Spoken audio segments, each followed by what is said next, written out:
74% of Americans hate their jobs. Two-thirds of all heart attacks take place on Monday mornings between 8 a.m. and 10 a.m. We are literally killing ourselves making a living. That's where I come in. I'm Bruce Sanborn. Fun plus work equals FURK. Learn how to have more fun on the job and learn how to turn your passion into profits. Because life's too short to be bored and miserable. Stop working. Start FURKing. And good evening, ladies and gentlemen. I'm Bruce Sanborn. Welcome to another episode of FURK at Work, where we teach you how to have fun at work and how to develop your passions so that you can turn those into profits. Again, my name is Bruce Sanborn. If you're just joining us for the first time, you missed a great episode last week, but we've got an even better one this week. Later in today's episode, we're going to be talking with the one, the only Rick Ferrante, one of the great philanthropists here in the Los Angeles area. Now, before we do that, I've got a fantastic presentation I want to run by you. If you watched the show last Thursday, we talked a lot about what we call a side hustle, and that's how to earn some additional income and have fun doing it while you're working on the job. So today I thought I'd take another tack and talk more about what to do on the job. What do you do there in two specific instances? The first thing we want to talk about is starting a new job. Now, why would I be bringing this up if most of you are already employed? Well, there's a very good reason. In 1960, the average length of time that someone spent with one company was 27 years. Today, the average length of time that you will spend with the company that you're working with is 3 on average. So you're not going to be working with one company for a long time anymore. Those days are over. It's going to be a series of short bursts. So you're constantly going to be looking for new jobs, new works, new career options, new businesses to pursue. So let's talk a little bit about how you go about starting your new job. So let's go to the number one is a very important one. Be nice to everyone. A lot of times, particularly if you're in mid-management or above, you kind of ignore the underlings and so on, and you don't really talk to them. But don't do that. I don't know if you ever saw a movie called Election with Reese Witherspoon and Matthew. I can't think of his name off the top of my head, but it's a fantastic, fantastic movie. And at the beginning of the movie, he does something where he kind of insults the janitor. 2 hours later, after the movie has progressed, what he did to the janitor comes back to bite him in the backside. So be nice to everybody, not just because it's the right thing to do and because it can help your career, but simply because common human decency. So everyone you meet on the new job, be real nice to them. Number 2, this is also very important. Don't be afraid to ask questions. Now, don't get crazy about it, but if there's something you're not understanding, it's not going to get better unless you ask some questions about it. You don't want to seem like you don't know anything, but you also don't want to seem like you know everything. Every company, even if you're in the same field, has a different system. And if there's something about their system that you're not clear on, go ahead and ask questions about that. So let's go to number 3. Be friendly, but don't make friends. And this seems a little counterintuitive, but there's a very good reason. Be friendly to everybody, and as I said before, be nice to everybody. But on your first day, your first week, and maybe even in your first month, don't be making friends with people, and here's why. Those people that you make friends with may not serve you well in the long term. I'm sure everyone went to some form of school, grade school especially is where things like this would happen. I went to a lot of schools when I was a kid. My folks moved around a lot, so I was always a new kid. And what I discovered, when I was in a new environment, I'd become friends with somebody, but then it turns out they were kind of weird, and they didn't want to be friends with them anymore, so I gravitated kind of towards over people. In a work environment, that can be fatal. Because the person that you bond with, that you become friends with, you don't know what the socio-political structure is like in that company. And the person that you are making friends with, that might not be the best person to launch you into the next levels of the company. Or, even if it's not a negative that way, the person that you instantly become friends with could be feeding you bad information. They could be taking you down a path and telling you things that aren't true and give you the wrong impression of what the company is like. So be friendly and hang out with a group of people. And if everyone's going out afterwards on a Friday night, go with them, but don't get too close to people too quick. That's another little handy dandy tip. Number 4, keep your own counsel. There's a lot of times when I have started new jobs where I thought of a better way of doing something right off the bat. It's not my company. It's not my restaurant. It's not my business. Whatever it is, they have their system in place. And they don't want someone who's brand new, who doesn't know why they're doing the things they're doing, coming in and telling them what to do. So if you see something that may be a little off to you, there's probably a very good reason for it that you will find out down the road. So keep it to yourself. Now, after you've been there long enough and you've established yourself, undoubtedly, they will be asking you questions. How do you feel about this? How do you feel about that? That's the time to bring up those things that you might have questions about and phrase it that way. Never go to your boss and say, you know, it's stupid that you do your accounting this way when there's a better way of doing it over here, blah, blah, blah, blah, blah, blah, blah. You may not know or realize that it's his brother-in-law who runs the accounting system. They like it that way. It keeps his sister happy, and he's got to have the job, so you just torpedoed your reputation in front of your boss by phrasing it that way. A better way of phrasing it might be, you know, I noticed your accounting system is different from some of the things that I've worked with in the past. Why is that? How did you develop this system, and why do you have it in place like that? Much more diplomatic than they can give you an answer. Maybe they don't know. Maybe they're waiting for somebody to come along.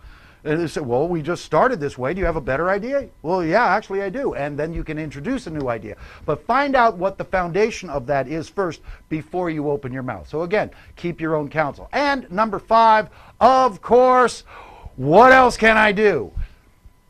Your job will have a description. As long as you stay in that job description, you will stay in the box that they put you in.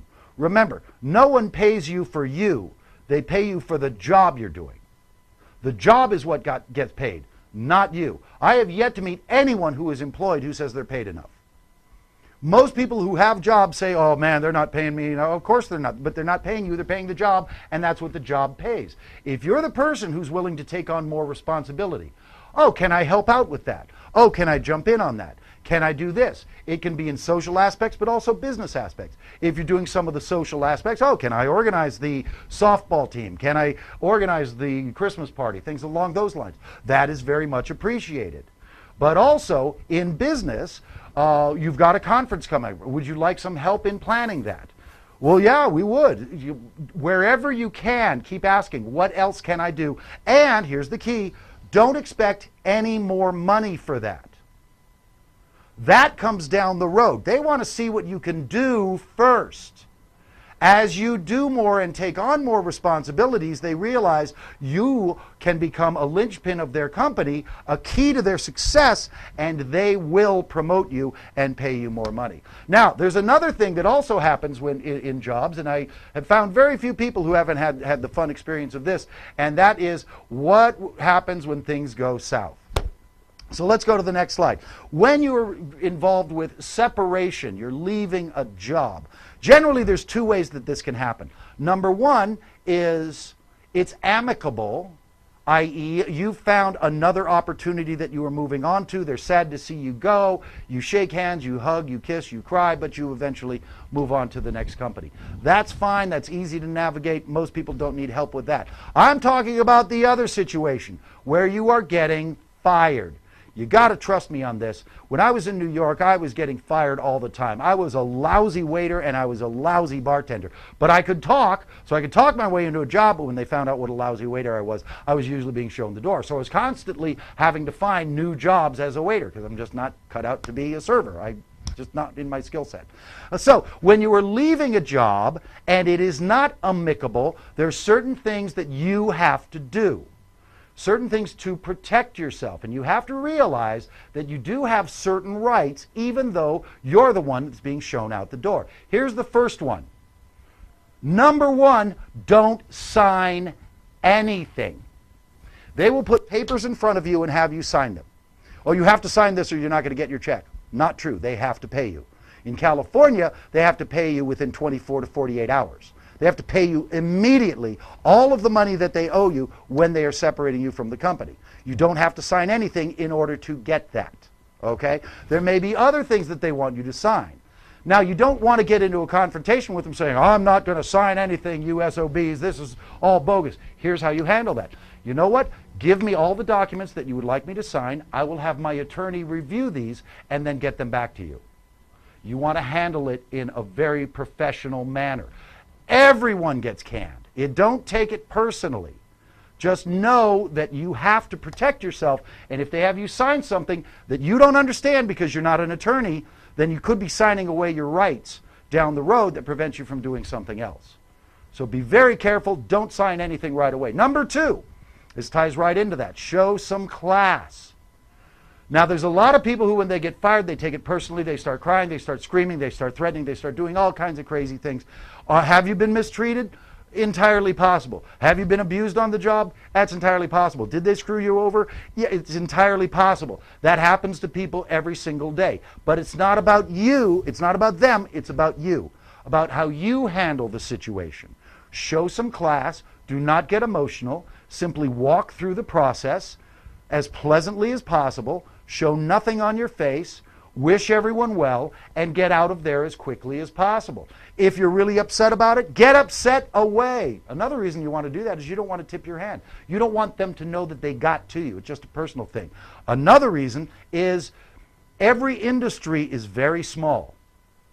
And maybe you're being fired for a very good reason, and if you get upset about it, the owner of the company you're working for, I guarantee you, knows every other, or at least most of the other owners in whatever sector of the economy you're working in.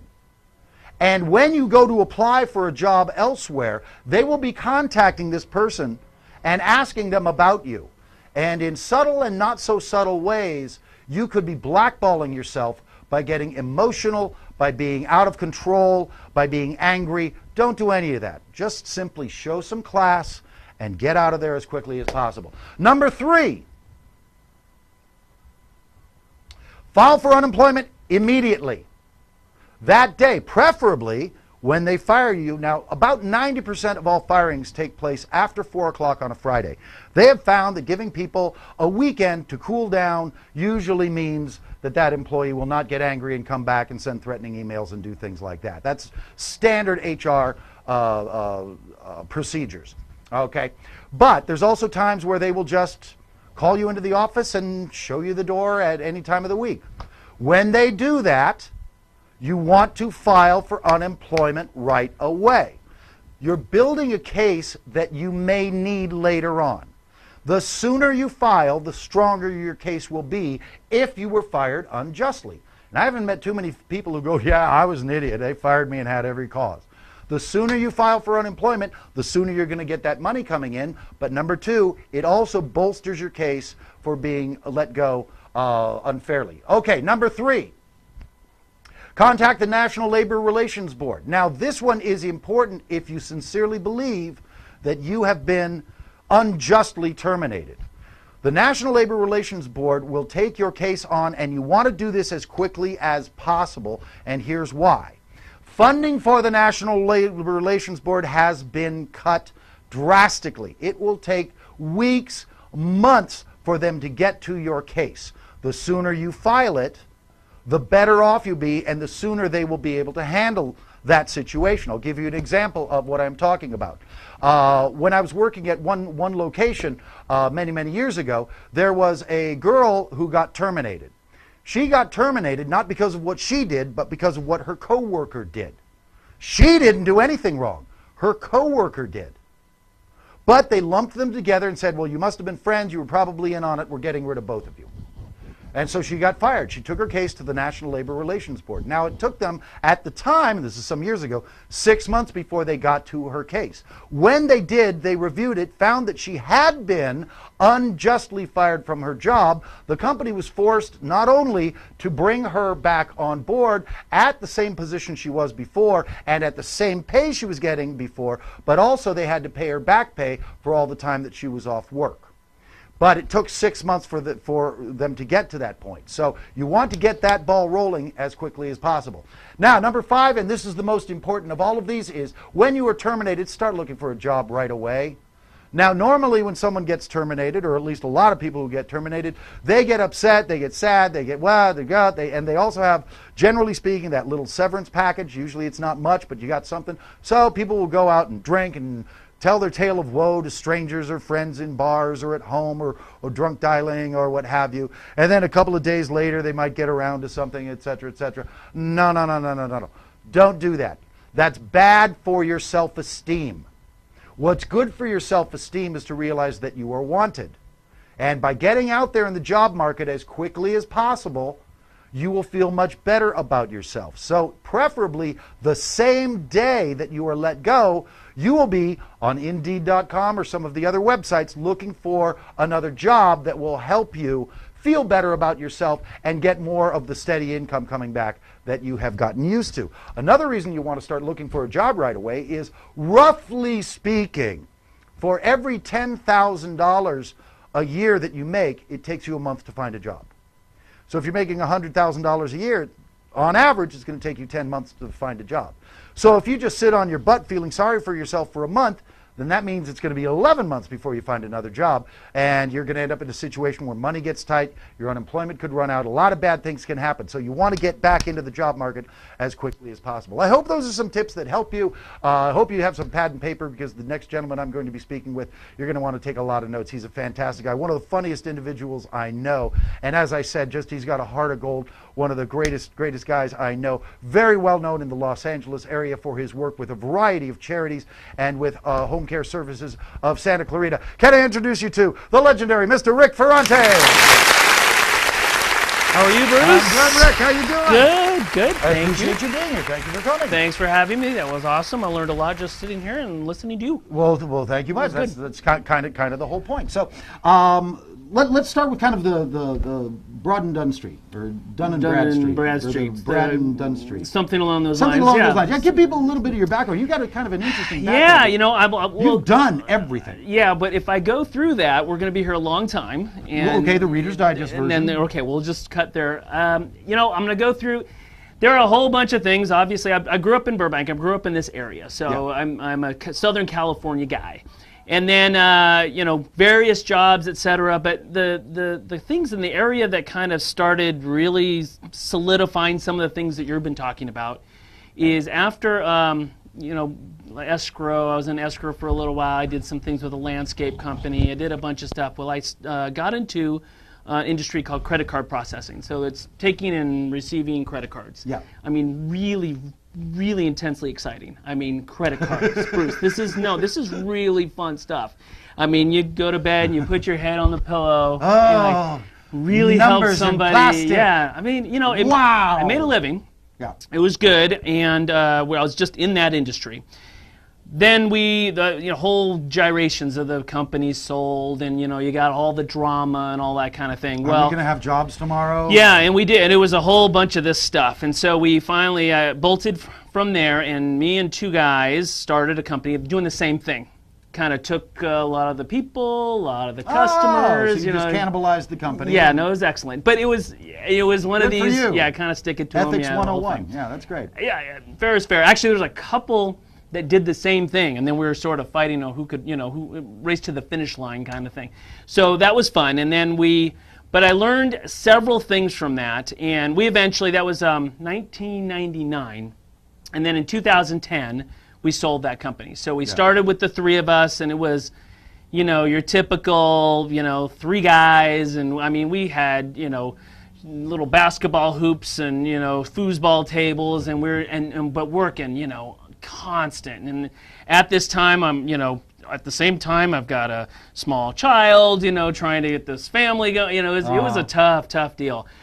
But there was a few things I learned from that. So, yes, personally I learned some stuff, but business-wise, it was three primary things I think I kind of took away from that. And then it really led me to where I'm going today, or I am today, with home care services. So number one was never do a small business. So you're talking about, a corporation and working for somebody. Working I'm for talking somebody more else. of, a small Yeah, business. that was kind of what we were talking about last week. Yeah, That's so okay. never do a small business with an even number of people.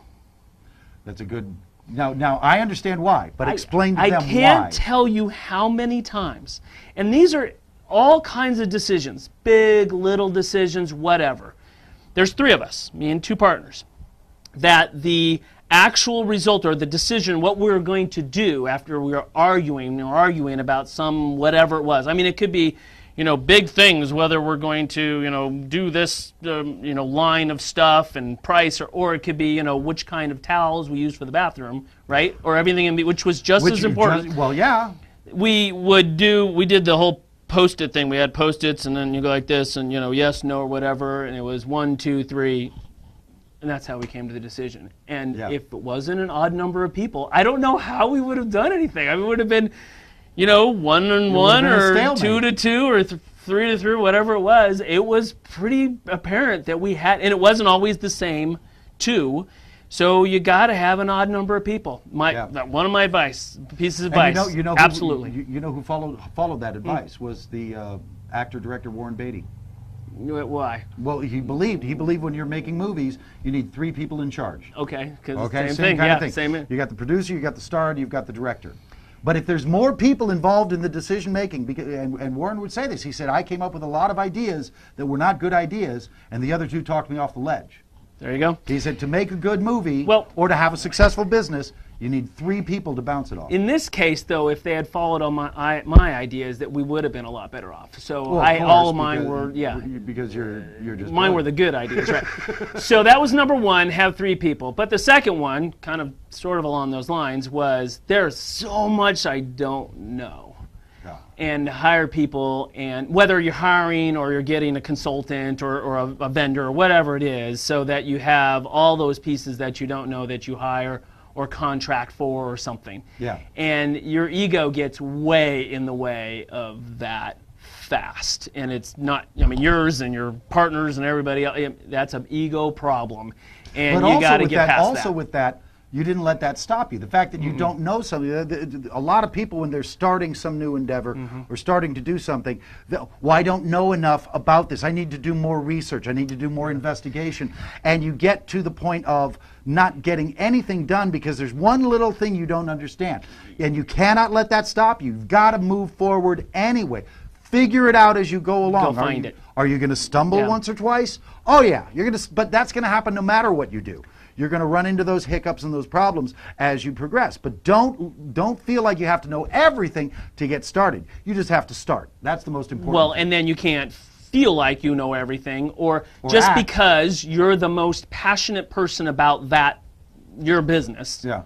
That means that all your decisions are going to be the best decisions. Right. There's a lot of times when the most dispassionate person, or the people that don't have any kind of anything involved in this, are going to make a much better decision about something. Well, because they're emotionally detached. Yeah, exactly. They're looking at numbers. They're going, okay, 1 plus, no, but we're going to go through the roof. Well, 1 plus 1 still equals 2. I mean, and you get clouded over with that kind of vision thing, which is, you got to have it to keep going, but you've got to temper it with kind of reality, so that you take those times when you say, look, this is not my skill set. There's this much that's my skill set, and this much I'm really good at, get here, and then get people that'll take that part of it and help you with it. So that was the second thing. So those are the 2 things. And then the third thing was really interesting. So the business I had was a credit card processing. We probably, we had thousands of customers, and we probably had, maybe 1,000 in California, maybe a few hundred in Southern California, maybe 3 or 4 in my local area. Yeah. Okay, so it's a national business. It's a national company. That's what you do. I mean, you get this business from everywhere. It didn't make any difference. What was really, and I didn't really recognize this until I was towards the end, I really missed the kind of doing business with the people that you're hanging around with in, your neighbors, your friends, your community. Yeah. And I had 0 of that, none of it. There wasn't anybody that lived near me that did processing with us. Yeah. And so we ended up selling that company 2010. I worked for them for a little while, and then went back. That's another thing. Once you're an entrepreneur, you don't You never want to work for no. anybody else again. Well, no, it's really hard. And there's a skill set problem there. So now you have a skill set that you don't have at all. Just don't do that. If you have zero. I mean, it was very interesting. That's a whole nother story of kind of going from entrepreneur to selling and having kind of a Wall Street kind of vibe to it. Anyway, different story. But the point is that I didn't have anything that I was kind of, I really liked, I had some friends that were real estate agents. Yeah. Some of the best real estate agents are the most connected community people you know. Yeah. Okay? Why? Because they're people. And they have to be. They have a very difficult to differentiate product. Okay? It's like gasoline. Really, it's the same thing. And they're right that there's difference, but the difference is them. And so what they have to be is the best networkers and a resource for the community. And so they know everybody. They go into a restaurant, hey, how's it going? This and that and everything else. I didn't have any of that. I didn't know, I mean, it was friends, yes. I mean, but look at me, I 2 or 3 of them. But the business side, I didn't have anybody that I did business with. And I kind of, what is, I raised my family out here, I coached out here, I'm just part of all kinds of scouts. You should see me in my uniform, Bruce. I'm with the patches. You're scaring me. No. You're scaring me. I got some good stories there too. No. But I did all that stuff and great, loved it, liked the people. I love Santa Clarita. I love this area. Well, I didn't work here. Yeah. And that's what you there's an element there that unless you are out and not doing it, you kind of miss. And you're like, God, that's kind of, man, that real estate agent looked like she's having a lot of fun. I mean, she, hey, I sold a house for that person. I bought a house with that person. We use this person for the bug guy or whatever it is. And it's a lot of fun to kind of be always in that environment. So literally, I'm doing business with friends. I'm doing business with neighbors. Now, there is some pressure with that, right? Because, I mean, but what it does is it literally grounds you. Every day I make sure that I'm doing exactly the best I can because I got to look at this person every time I go to a restaurant, right? Yeah. So it kind of grounds you in that, but it's also so much more fun to be doing business with your friends and neighbors and people that are all around. And so that really helped me kind of go towards what I'm doing now. So I looked at a bunch of different industries after the selling and saying goodbye to that group, which fine. I hope they're doing real well. I still have some stock. So, and then going to this, the idea is to find something I could be local. Yeah. Right? Good metrics, local, the whole thing. I saw in-home care as, one of those options. And it's one of those businesses in terms of, I mean, what you're talking about here is fun at work, but there is another element to it, and it's not just fun, but also, not sure what the term, you'd be better at giving a label to this, but, feeling good. So it was different. What I call is you never want to be doing something where you have to put your pride in your back pocket. There you go, yeah. And you never want to have to kind of, but if you're justifying your income by saying, but I'm making a lot of money at it, then you shouldn't be doing it. I never, like I said, I never did. And it was a fine business. I raised my family with it, and there were a lot of employees that did very well with credit card processing. Yeah. But I never laid my head on the pillow and said, God, somebody was calling me today crying, legitimately crying on the phone. I talked to them and they felt better afterward. Now, I don't race situations with the situations that people come with. They're having trouble with somebody that needs assistance in their home, a senior or someone else. This is not a fun subject no matter what. I'm not going to turn this into complete, yay, cheerleading, the whole thing. But you can make people feel better. It is amazing how good that feels. And you I know when I do an interview with somebody, I say, there's with this business in-home care, so you're caring for seniors in their home. That's what our agency does. There's the best part about it and the worst part about it. The worst part about it is we're dealing with seniors. So what ends up happening? I go to far too many memorials, and I go, and you get that kind of, it's tough. It just is. No sugarcoating that. But best part about it is that you're taking somebody that's in some real crisis and turning that and helping them in big and little ways. Yeah. How cool is that?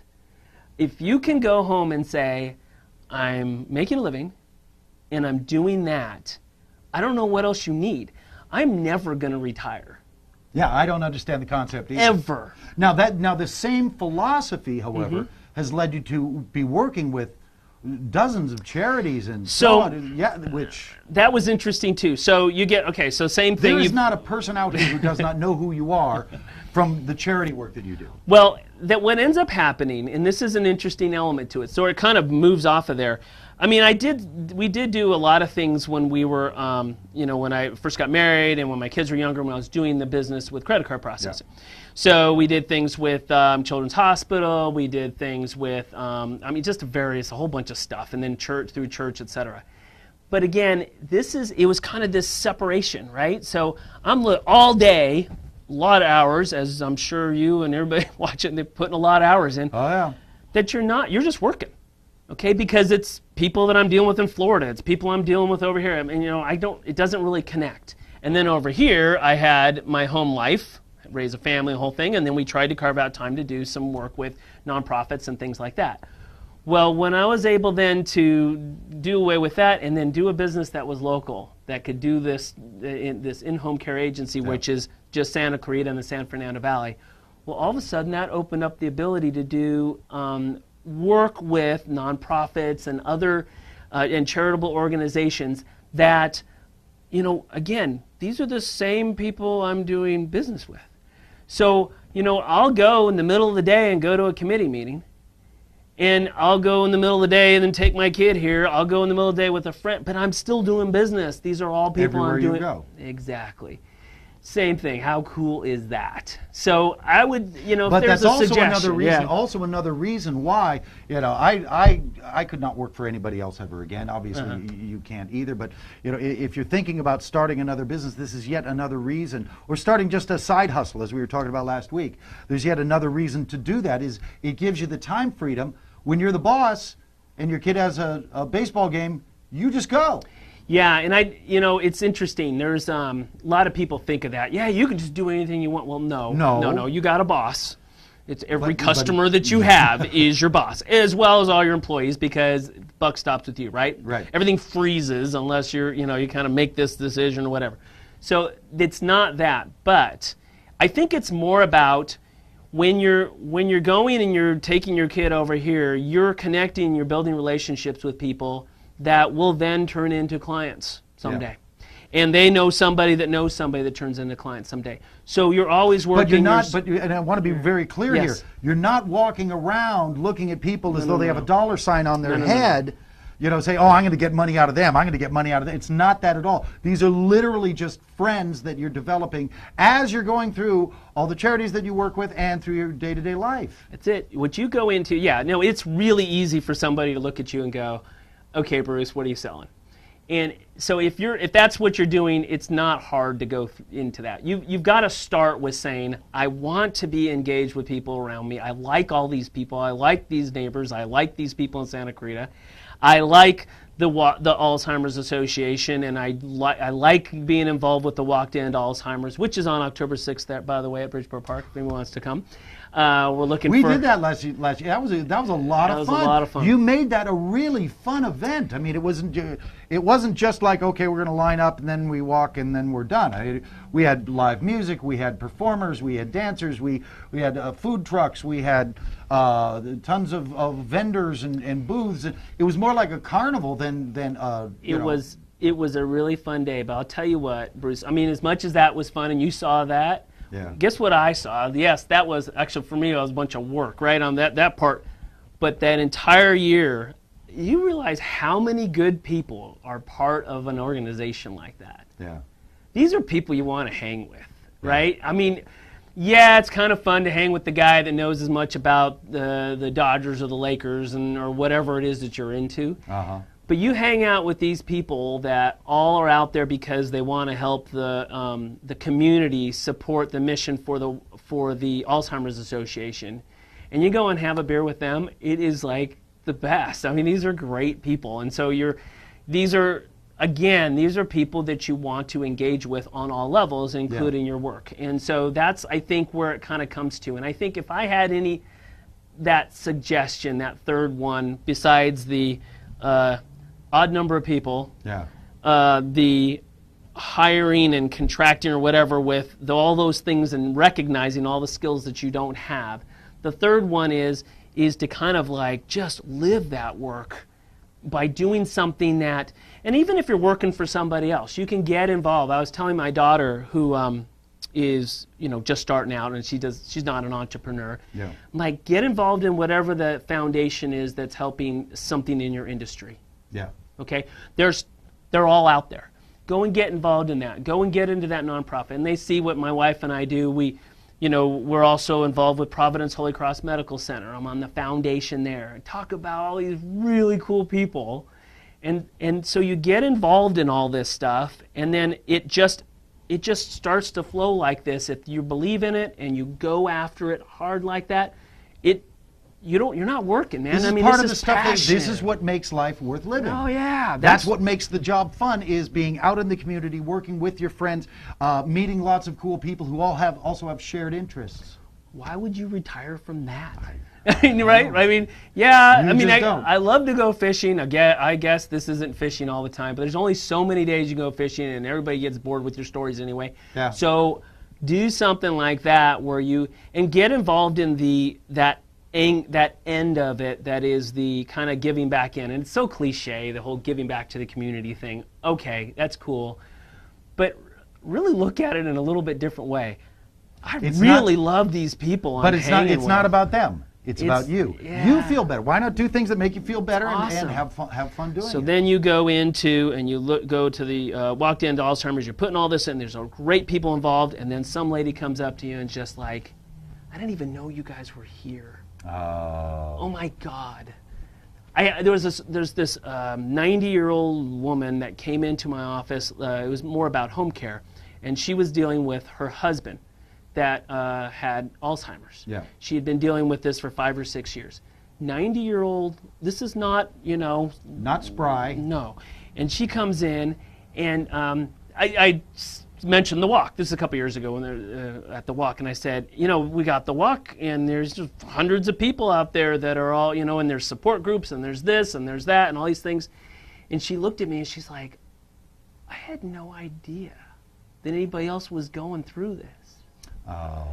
She had been with her husband for 5 or 6 years, dealing with Alzheimer's, 90 years old. And she thought she was completely alone. And had no idea that Eddie was out there to help. She's like, oh my God. I'm like, I can't remember her name now, but whatever. I wouldn't say it anyway. So, Louise, whatever. I said, look, we got your back.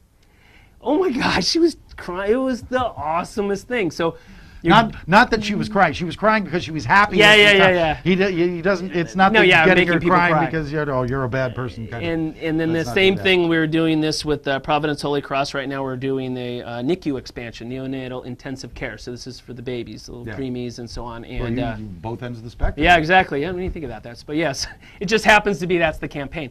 But you look at these families. So we had an event. We had people come speak, and one of them was a grateful family. So they had a baby that was, you should see these little, it's amazing what they can do. And that baby is now, I guess, a couple years old. Wouldn't be here with us. Without the NICU at Holy Cross. And as a result, we have this beautiful little 2-year-old girl. And then so you're just, this is the best, guys. So if somebody do something like this. If somebody wants to contact you about any of this, the business or pitch in to help with it, how do they reach you? Okay, you can call us. You can go to the website. Website is homecaresantaclarita.com. Tell them. So it's www.homecaresantaclarita.com. And the phone number is 661-412-0710. Or you can just look us up, Home Care Services, Santa Clarita. We handle Santa Clarita Valley as well as the San Fernando Valley, but our home base is up here in Santa Clarita. And if you want to get involved with any of these projects that he works on, or need some guidance about what they are, then obviously Rick absolutely. And those are just a couple of them to talk to. Thanks. Let us know and get involved. Yes. Come on, Bruce, I'm getting you out there. I've been out there. All right. Thanks for coming, Rick. Okay, real quick wrap up here, folks. Just a couple of things I wanted to mention here. First of all, again, we do offer other services outside of this, so I hope you're enjoying the show. But you can always reach me through my email address on Facebook. It's at FURKWork, or my email, brucesanborn@gmail.com, or furk.work@gmail.com. If you're looking for a speaker for your next event, or if you have, maybe your company needs a little zip to them, contact me. Or even if you just need some one-on-one counseling, I'd be happy to help you with that. Just email me. We'll set up either a Skype or a phone conversation where we can talk, or even, Facebook Live. Also, if you like what you see on the show and you want to make a contribution, help keep us on the air, more than welcome to. I will send you this FURK at Work poster, which is so cool, and I will autograph it for you. For a contribution of just $30, you can reach me through the website if you're interested in doing that. So let's go to our fun quote of the day. Today, one from Walt Disney. It's kind of fun to do the impossible. Isn't it, though? Remember, everything is impossible until somebody does it. And with that, folks, I want to thank you so much for being with us. We have a special show coming up this Thursday, where we're going to be having the Esthetician to the Stars. Ms. Erica Janes is going to be here. She's worked with people like Madonna and Pam Anderson, et cetera, and she's going to be sharing some stories about her work there. So join us 7 p.m. Pacific time here for another episode of FURK at Work. Thanks, folks. Have a good evening.